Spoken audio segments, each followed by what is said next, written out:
ময়নাতদন্ত রিপোর্ট শুনুন, দেখুন, আমি অনেকগুলো কেসই বাইরে থেকে পরিবারের পাশে দাঁড়িয়ে আইনি সাহায্য করি, পাশে থাকি। আমি পুরুলিয়ার আরসাতে থানার লকআপে পিটিয়ে মারা হয়েছিল, এটা প্রমাণিত হয়েছে। কিন্তু সিঙ্গেল বেঞ্চের যে রায়, তাতে আমি সন্তুষ্ট নই, পরিবারও সন্তুষ্ট নই। তারা সিআইডিকে দিয়েছে, পুলিশ পিটিয়ে মারল আর সিআইডিকে দেওয়া হলো তদন্ত করতে। যদিও কোর্ট অনেকগুলো শর্ত দিয়েছেন ডিআইজি সিআইডি পুরুলিয়ার কেসের ক্ষেত্রে, এবং তারা এটা তিনজন তাদের যে হোমিসাইড ডিপার্টমেন্ট আছে সেখান থেকে অফিসার দিয়ে ইত্যাদি ইত্যাদি করতে বলেছে। কিন্তু পুলিশ পিটিয়ে মেরেছে, তার তদন্ত CID also wings of the police হতে পারে না, এটা এক নম্বর। দ্বিতীয় হচ্ছে, খেজুরির কেসে আমরা প্রথম থেকে বলেছি পিঠে দাগ, মাথায় হেড ইঞ্জুরি এগুলো আছে। দ্বিতীয় পোস্টমর্টম পশ্চিমবঙ্গ সরকারের হসপিটালেই হয়েছে, এসএসকেএমে।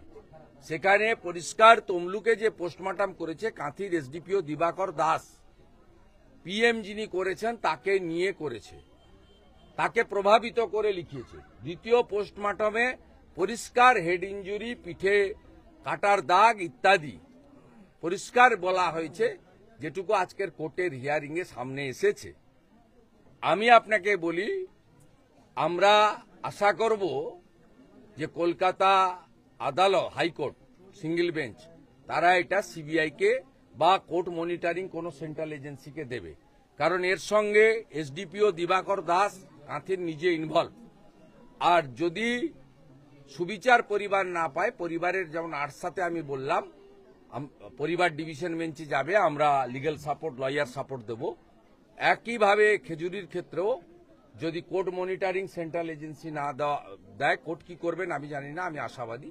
সেক্ষেত্রেও আমাদের পরিষ্কার বক্তব্য, প্রথম থেকে এই কেসগুলো সব আমি নিজে ওদের পাশে দাঁড়িয়ে সহযোগিতা করছি। আমি এর অন্তিম কিনারা পর্যন্ত যাতে জাস্টিস পায় পরিবারগুলো, তার জন্য যা করার করব।